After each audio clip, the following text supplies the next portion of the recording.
I really hope this bike starts. It's been a minute. Oh, that's nice. Checking battery status. Come on, MV, come on. Okay, that's good. Okay, it scared me for a sec.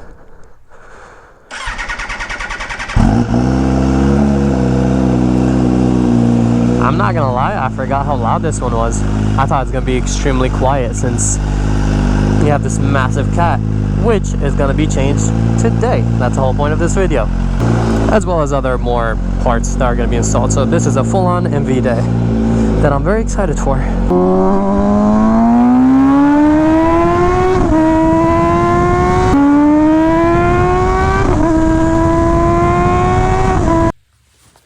What is going on, you guys? Welcome back to the channel. This is Kay from the future. I wanted to let you guys know before we continue with the video that I'm hosting an event June 18th this Sunday. So follow me on Instagram at amk, and location is going to be at PDM Brands shop at 1 p.m. So follow me on Instagram, stay up to date, and I'm revealing my biggest, craziest bike up to date, my ultimate dream bike. So I'm very excited and I want to see everyone there. So yeah, hope to see you all, and back to the video.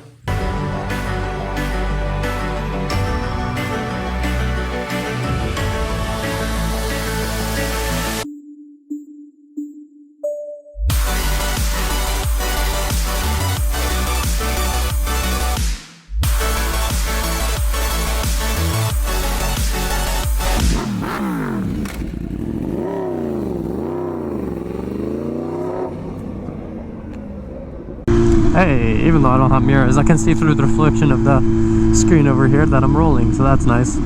Yeah, I put a matte windscreen on the KTM, the Super Duke. I can't see reflections from that. That's the whole point of that windscreen. I should have done the matte one on this one too, actually. Look, I think it fits the bike. Anyways, welcome back to the channel, you guys. Back with another video. I am finally back on the Rush! Yay, I was actually excited to ride it. It's been a very long time since I rode the Rush. I don't even remember the last time I made a video with it. Well, technically you guys don't really like the Rush as much, you know, the videos don't do as well on the channel. But I like the bike. I think it's a cool collectible. I think I'm over the phase. In the start I was kind of bothered by it because I was like, you know, it didn't meet my expectations for the price, blah blah blah, but I understand it now, you know, it's just an art piece. It's a nice high-end collectible art piece. Best looking naked bike in my opinion, and honestly, this bike is surprisingly fast. I forgot how fast it was. Like, since I've been riding the Super Duke and the M1000 Single R, I think this bike is up there. It competes with, it's definitely faster than the Super Duke. Well, the Super Duke is locked according to you guys. Like, I would need to turn off a bunch of electronics, need to get the Super Pack, well, I keep forgetting the name, the package to unlock the, I don't know, more electronics and stuff like that. So yeah, I can't fully judge it yet, but still, this bike feels definitely like the power there. It actually, even though it's heavier, it feels lighter than a Super Duke. I think because the bike is lowered. I don't know, something about it. It feels like it's so EV. Nice. It's so easy to just kind of like move around because I think it's just really low. So like, I don't know, the low center of gravity, whatever it is, makes it easier to like move. Like, even when I was pulling it out of the garage, I was like, wow, this is not as hard. The Super Duke is like, sits really high. It's like the tallest bike, so I think that makes it like feel heavier, even though it's actually lighter than the Rush by like 30 pounds or something ridiculous like that. Today we are going to lose a bunch of pounds. I'm assuming 10, maybe 15 pounds, at least 10, by decatting this bike. I am a little concerned because I thought it's not gonna be, I thought it was quieter than this, you know, but it's pretty loud. I would say though, the bike is definitely not the smoothest, like you guys can see when I shift. Yeah, it's just like when you cut the throttle and get back on the throttle, it has a little like jerk. It almost reminds me of like the Aventador with the single clutch. So yeah, it's definitely not the smoothest bike, but I think that adds to its character.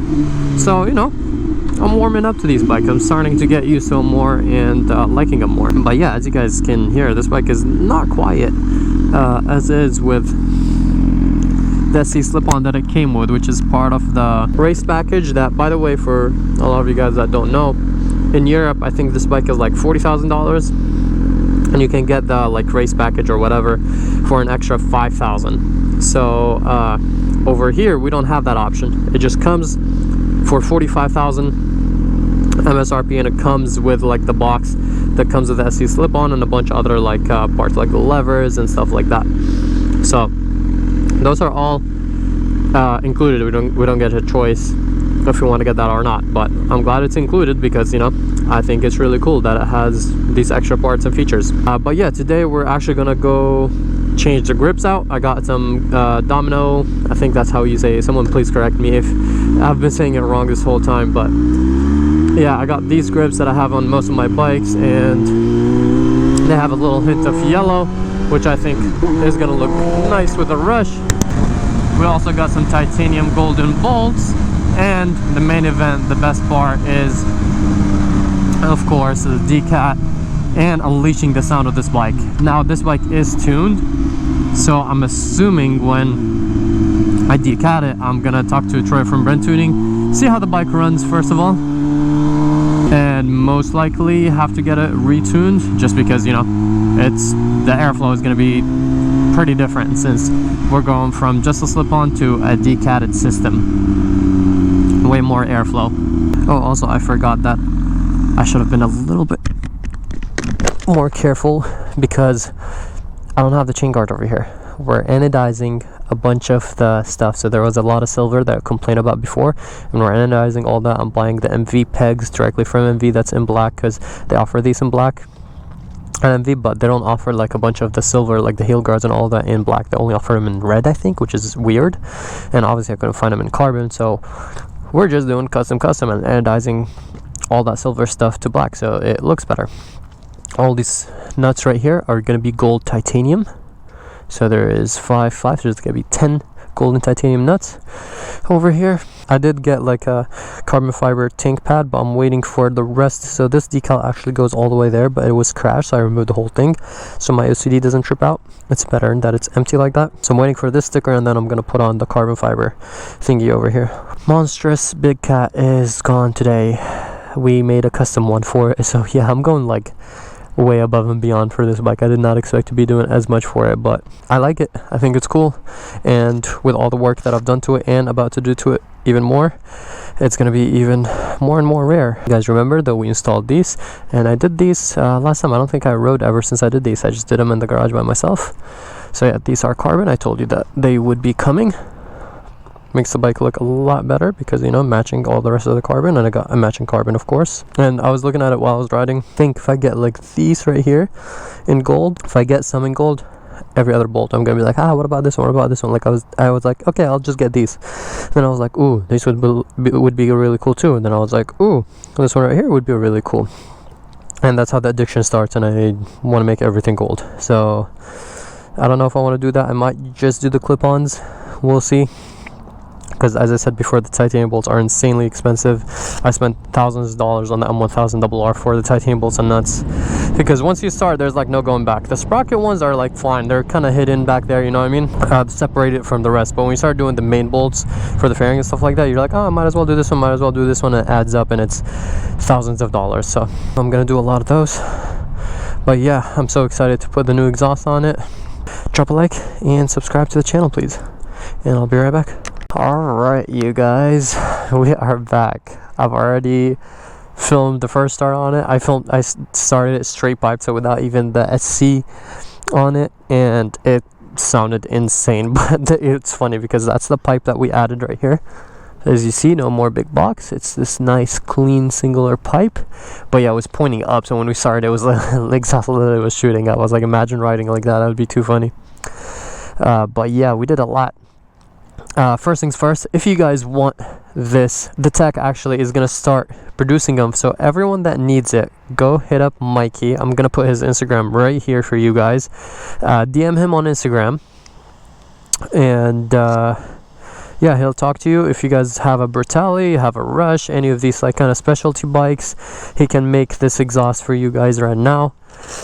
Since, you know, nobody makes it, and I was like, why does nobody make it for these bikes? You know, there's a demand for it. I've, you know, heard and seen a lot of people that like want a decal on this exhaust, or at least remove that resonator box. I realized actually that that's why I haven't seen it before, but right under this in the pipe, it has like there's one more cat right here, but we could take that off, you know, like do just kind of scrape that cat off and delete it. But I started, and honestly it sounds amazing right now, so I'm like, we don't need a full straight. It technically is a full straight pipe. There's like one little cat over there and that's it.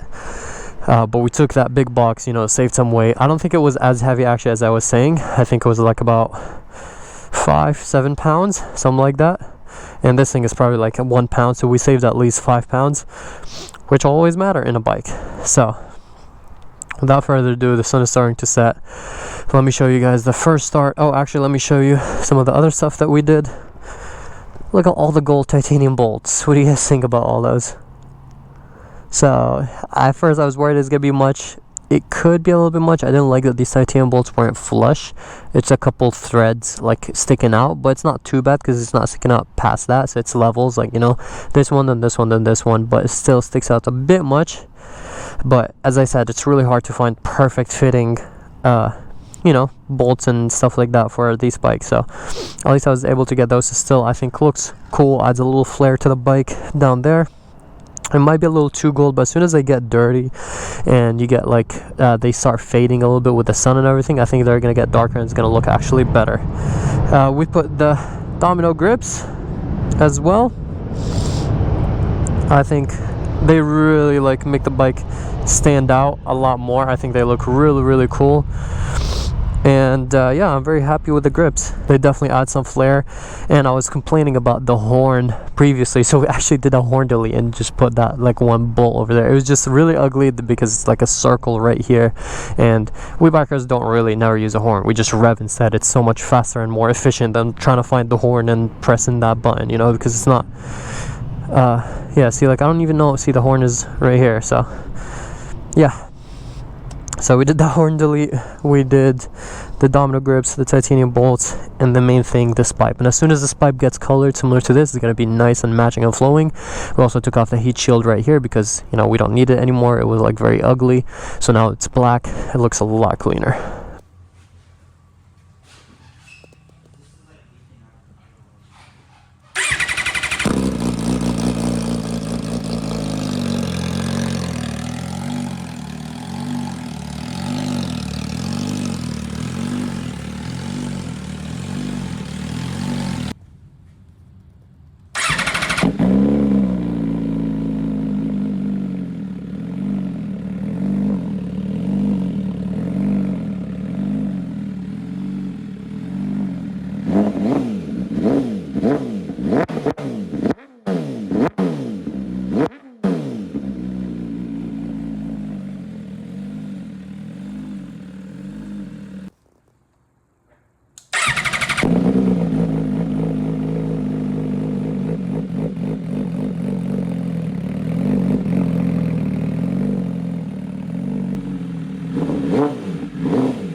This is right after starting the ride with this exhaust.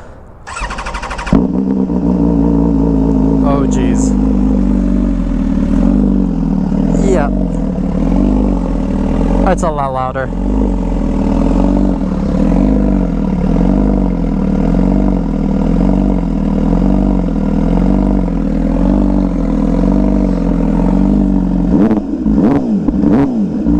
Just a little bit. I already revved it a lot. I forgot that I probably should have let the bike adjust to the new whatever airflow and all that, which I definitely didn't do, so that's why I'm not revving it as much anymore. And now it sounds like it's idling better. Oh my god. Oh my god. We're like, oh yeah, it's not. And I just saw a cop go left. We're just gonna take it slow. Maybe go right. Yeah, we're definitely gonna go right. I don't want to get pulled over right now. Imagine Saul's a resonator delete gets pulled over within 10 feet. 10 feet, 100 feet. Okay, oh my god. It is for sure a lot louder. We thought, we're like, okay, yeah, it's not nearly as bad as the Nürburgring, but I think it's pretty bad. It's pretty loud, like droning loud. So the thing with it, why is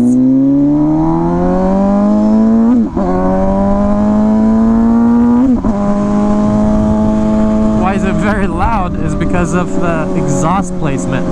Sorry, I'm just enjoying the little sunset over here. It looks pretty. But yeah, if you can't tell, the exhaust is like right here. It's not like under by my feet. It's higher up, so it sounds louder, probably for you guys and definitely for my ear.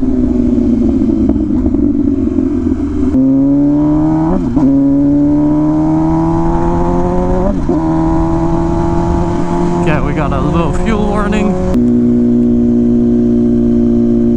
Oh yeah, the bike definitely drones. This bike is loud now. As it should be. This is a nice, rare, really fast motorcycle, so it should be on the loud side. Oh geez, like even when I'm just sitting, this bike is gonna get me in trouble. Actually, I thought it was gonna be like, because of the Nürburgring, I thought that this bike is gonna be pretty loud. Because I heard the Nürburgring and I'm like, yeah, it's gonna be a very similar setup pretty much.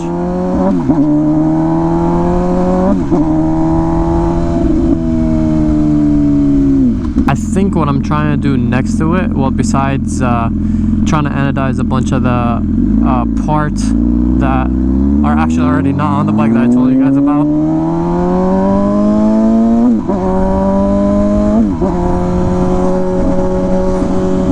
Yeah, so there's a lot of parts there we're trying to anodize, get them all black so it looks better on the bike.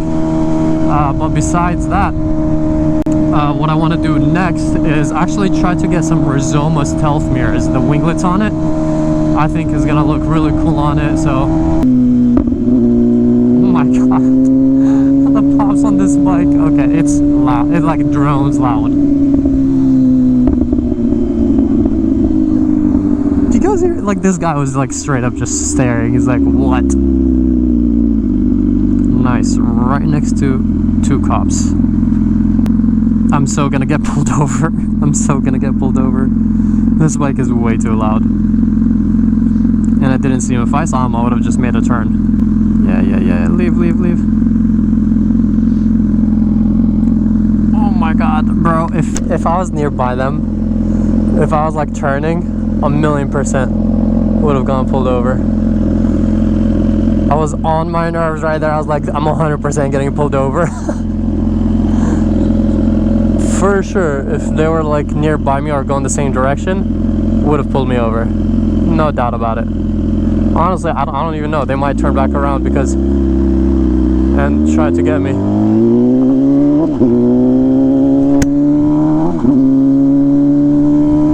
Okay, I think they did. Oh, I thought I felt gas on my hand, but I guess not.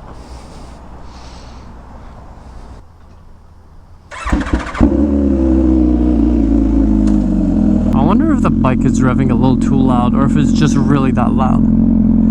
Like to me, it literally sounds like the bike is just revving. Let's try to go out of the... No, it's running normal, 1200 RPM. That's not, yeah, that's not high. Jeez, the bike is just this loud. It just sounds like it's revving. That's how loud it is.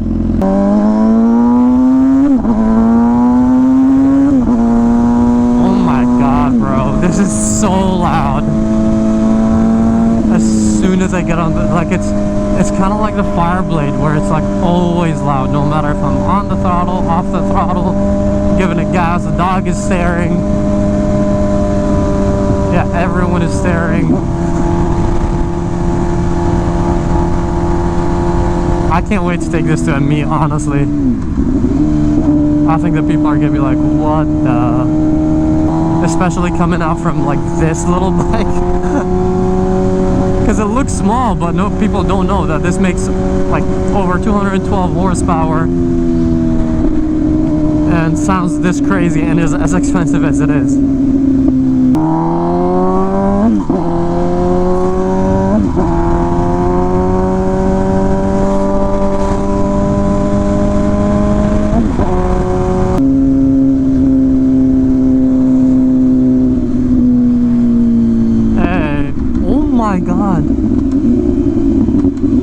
Bro, that sounded like a gunshot out of the exhaust.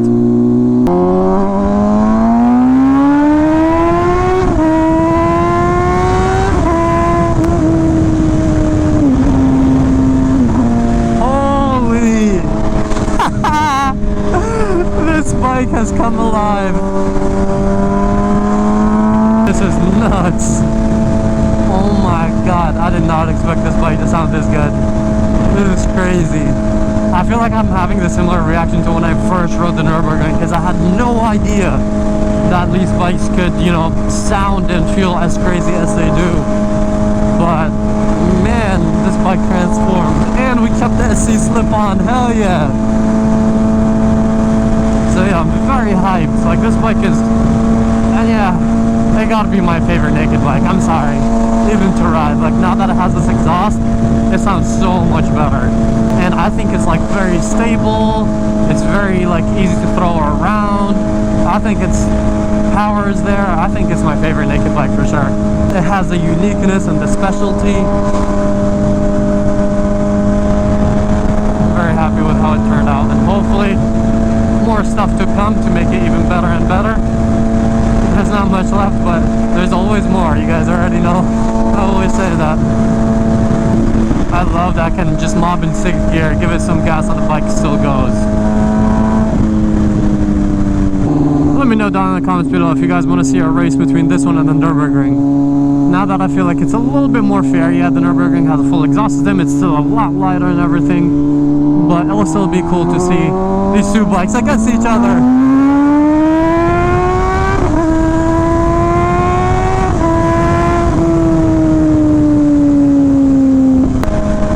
Such a fast bike. I mean, this is the bike that I saw 200 miles an hour on the dash for the first time in my life. On a closed track, of course. You already know. Look at this sunset though. It's looking cloudy. Hopefully it doesn't rain. My visor is full of bugs. Please make sure you drop a like and subscribe. It was not cheap doing all this custom work on this bike. This is already like way over $50,000 in this build with everything that I've done to it. As I said, please make sure you drop a like, subscribe to the channel, and yeah, I hope you guys enjoyed this video. I'm gonna do one last pull, and then I'll end the video.